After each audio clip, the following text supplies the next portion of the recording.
Este evident că nimeni nu-și dorește să devină deținut al vreunei închisori, dar oamenii care ajung aici, în cele mai multe cazuri, merită pe deplin zilele, anii sau lunile pe care trebuie să le petreacă în închisoare.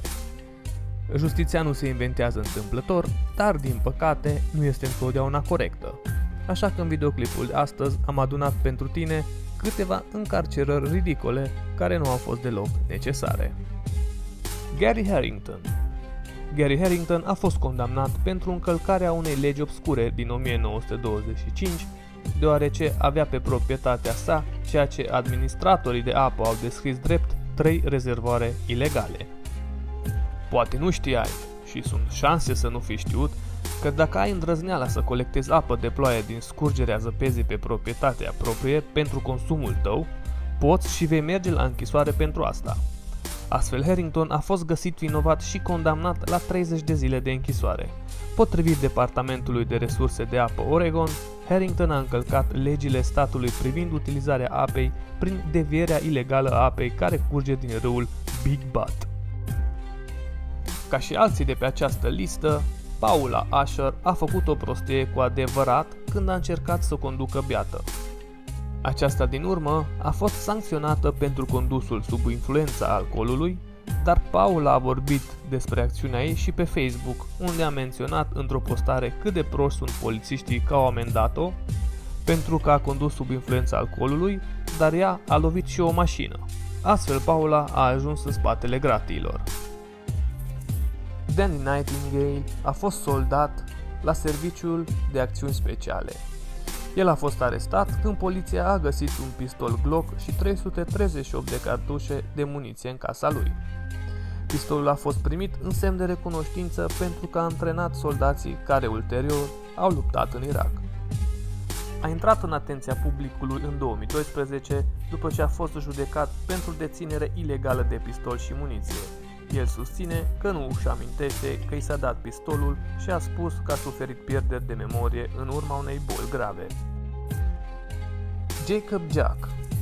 Un jurat care a trimis un mesaj pe Facebook unui inculpat în timpul unui proces.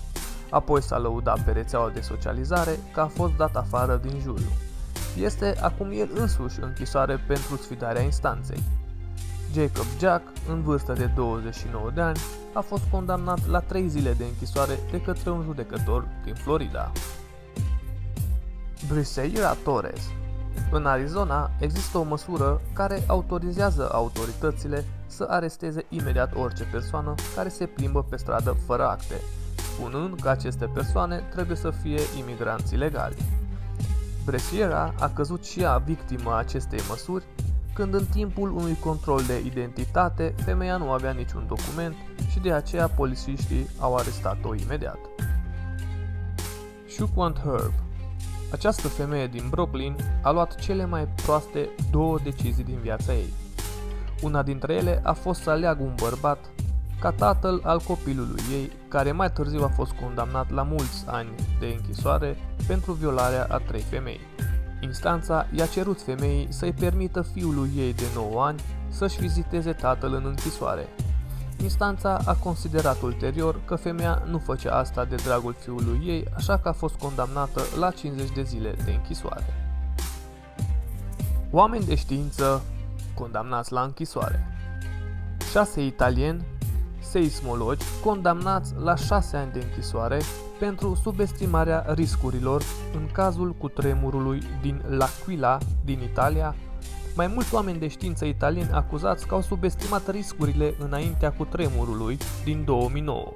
Au fost condamnați la 6 ani de închisoare pentru, fiți atenți, omor prin imprudență de către tribunalul din acest oraș. Lori Thiel.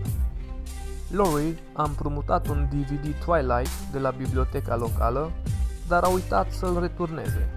Pentru că a deținut ilegal DVD-ul de mai bine de 2 ani, a fost condamnat cu $36. Femeia nu a achitat suma nici după mai multe mementouri, așa că polițiștii vigilenți au luat-o din casă cu cătușe, în timp ce copiii de 1, 5 și 10 ani au urmărit incidentul.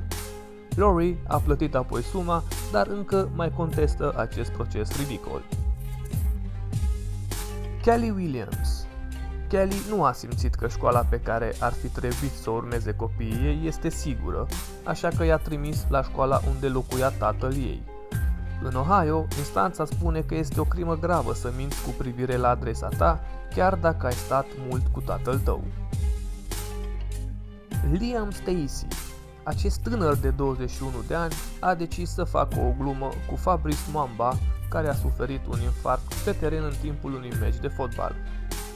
Postarea lui Liam a fost imediat raportată de utilizatorii Twitter.